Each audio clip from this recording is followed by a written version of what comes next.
E eu digo mais, quem me dera se eu tivesse hoje grana, aqui agora, pra gente fazer um documentário em inglês só sobre o Porto de Mariel, terminando o documentário dizendo: Trump vai lá e pega os responsáveis. Olá, Edu Carvalho, melhor canal de corte do YouTube. Eu conto imensamente aqui com o like de vocês, que você mande o programa nos seus grupos de WhatsApp, e esses fatos que nós vamos revelar e entender melhor aqui hoje, chegarem ao máximo de pessoas possível. Então, manda o programa para os amigos e manda o programa para os inimigos, especialmente esse. O que me impressiona, né? O que o Silvio falou é bem pesado, né? Eu acho que é um dos registros materiais, né? Todo registro material é quase redundante. Mas aqui eu quero enfatizar que não é um registro conceitual. É um conjunto de dados onde nós temos planilhas, documentos, decisões datadas e anotadas, BNDES, o governo de Cuba, o governo do Brasil, e é um dos registros mais assustadores que representam o Brasil do Lula de hoje, ao lado de Irã, ao lado de todos os ditadores e comunistas ao redor do mundo, não só no Oriente Médio, mas na América Latina, na África. Porque quando você pega o Lula, o PT, a Dilma, né, e pega todos os contatos que eles tinham direto, quando eu falo contato, não é ligar, dizer oi, eu estou falando de contrato assinado, de amizade restrita, de favorecimento que nunca poderia beneficiar o Brasil e os brasileiros.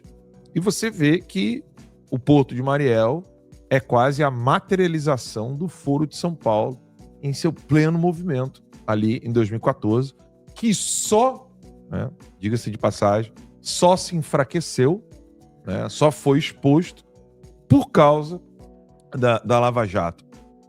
Eu me lembro bem, Silvio, quando eu estava começando Terça Livre, o Silvio já estava, né, no jornalismo há anos, Lacombe também. Então o Silvio presenciou isso como profissão, como trabalho. Eu estava ali ouvindo o Olavo comentar sobre isso em 2009. E qual era a atmosfera, né? 2009 já havia se passado 6, 7 anos de todos os escândalos do Lula, mensalão, tudo que estava acontecendo ali naquele período em que ele... Eu até me esqueci o nome daquele cara que o irmão dele tinha uma gráfica, ganhou muito dinheiro no Mac. Kennedy Alencar. O Lula não queria falar com ninguém no primeiro ano de governo. No final do ano, a imprensa estava assim, não vai falar com ninguém. Aí, para administrar a coisa, por favor, Silvio, se eu estiver falando algum equívoco, me corrija. Para administrar a coisa, o Dirceu tem a brilhante ideia de falar o seguinte: não, fala com o Kennedy, que aí agora a gente vai selecionar com quem a gente quer falar. Só que a coisa ficou tão feia que foi aquele período auge da Veja. A Veja era uma timeline. A Veja era uma Hora Verde. Sem brincadeira, eram denúncias assim fortíssimas, comprobatórias, mostrando tudo que aconteceu na ação da CIA na Colômbia, que acabou resultando em morte do líder das Farc, o nome dos petistas no laptop de Raul Reis, que era o líder das Farc. Então, aqueles escândalos todos. Então, o Lula é eleito em final de 2002. Em 2003, ele fica em silêncio sepulcral com a imprensa, não quer falar com a imprensa, ele quer botar a imprensa embaixo dos pés dele, fazer rito de beija-mão, vem aqui, beija minha mão, que só assim que eu vou falar contigo. Então, 2003 ele fica assim. 2004, o Lula tem que se repaginar. Então, em janeiro de 2004, o Lula começa a fazer alguns malabarismos, mas as críticas, sobretudo da Veja, eram fortíssimas. O PSDB e o DEM não eram essa porcaria que é hoje. Tinha gente séria ali, criticando, mostrando, tentando dar a volta por cima desse problema todo do Brasil, ou seja, o PT ligado a esse lixo todo, uma ala, né, do PSDB, não o PSDB como um todo, mas uma ala, que inclusive, posteriormente, esses mesmos players acabaram depois indo para o PL, no caso do Onyx Lorenzoni, outros que acho que ainda estão no PSDB, que é aquele deputado lá de São Paulo, esqueci o nome dele agora, Muito bom, inclusive, esse deputado. Ele faz um trabalho excelente. Esqueci o nome dele agora, daqui a pouco eu lembro. É com C, né? Caiado, meu Deus. Caiado é do Goiás. Ele ia ser o ministro da Justiça do Aécio. Eu tô tentando lembrar o nome dele aqui agora. Ele era do PSDB e foi pra... Não, ele ainda tá no PSDB. Mas o Rogério Marinho era do PSDB lá aqui eu tô dando um salto de 10 anos, né? Sim. O Rogério Marinho tava no PSDB e tava fazendo todo esse trabalho de denúncia, usando inclusive o próprio partido para poder mostrar as roubalheiras do PT, enfim. É o quê? Carlos Sampaio, esse não. Sampaio? De Campinas. Aqui. Ele foi promotor público aqui de Campinas. Isso, Carlos Sampaio. E aí, o Carlos Sampaio foi uma das primeiras entrevistas do Terça Livre. Né? Uma das primeiras. Lá em 2014. Depois de janeiro de 2015, ele deu umas 3 ou 4 entrevistas pro Terça, né? Era sobre urnas eletrônicas. Turma do chat também ligada aqui, todo mundo. A galera tá lembrando, Carlos né? Carlos Sampaio. Então, aí, vamos lá. O PT, ele tem que mudar a estratégia porque tá ficando muito feio. E a imprensa começou a mostrar que tinha liberdade. O que acontece? Então, 2003, o Lula toma posse, janeiro de 2003. Em 2004, o Lula tá muito mal com a imprensa, não tá dando certo. O tal do Lulinha Paz e Amor da campanha, quando assumiu, mostrou as garrinhas, né? Bem típico do perfil psicológico do Lula, né? Que é aquele delinquente que finge um pouco, mas logo ele já mostra que ele é um vagabundo mesmo. Sabe aquela coisa de periferia mesmo? Você olha assim e fala assim, mas cara, tu não tem... Cara, dá pra ver na cara que tu é bandido, que tu é canalha. Em 2004, o Lula tenta se administrar ali. Quando ele vê que a coisa tá sem poder ser administrada, o que acontece logo assim que o Lula precisa ser reeleito? 2004 e 2005. Tô dando uma acelerada no tempo aqui. Salve do PCC em São Paulo. Porque o Alckmin estava vindo como o grande candidato e ele poderia, de fato, vencer o Lula. Ninguém entende como o Alckmin não venceu o Lula. Eu ouvia de gente do PSDB em Brasília que ali foi fraude eleitoral. Eu ouvia. Não é alguém me contou, não. Membros do PSDB falaram assim, não, 2006 foi fraude. Óbvio, não é fraude de mudar só o voto, não. Teve o salve do PCC. O PCC nunca tem alvos como membros do PT, membros dos partidos comunistas. E aí, com o salve do PCC, Lula se reelege. E aí a situação fica ainda mais complicada. O que o Lula inventa?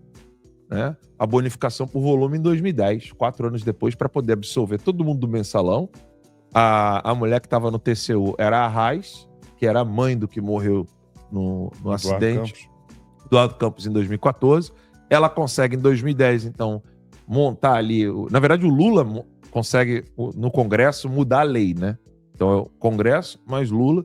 Então, ele consegue mudar a lei de bonificação por volume e a Arraes usa isso como fundamentação no TCU, que vai servir de base para o STF depois dizer, não, mensalão não foi nada, não. E é aquela época que o Joaquim Barbosa fala, meu irmão, o negócio aqui tá muito feio, vocês não têm ideia dessa bosta aqui, eu tô indo embora, vou vazar.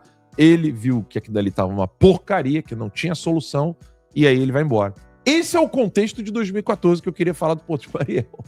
Então, desculpa ser tão prolongado, Silvio, mas o nosso pessoal aqui, eu tenho certeza que vai ficar agradecido da gente fazer esse flashback, fazer essa timeline, porque é importante que as pessoas entendam que o PT não é um partido político. O PT é uma organização criminosa que se usa da política eleitoral para pegar o dinheiro da máquina burocrática junto com os funcionários que eles colocam na guilhotina, bota a faca no pescoço do funcionário da iniciativa pública, para o plano deles de comunismo. Que muita gente zombava do Olavo quando ele falava isso.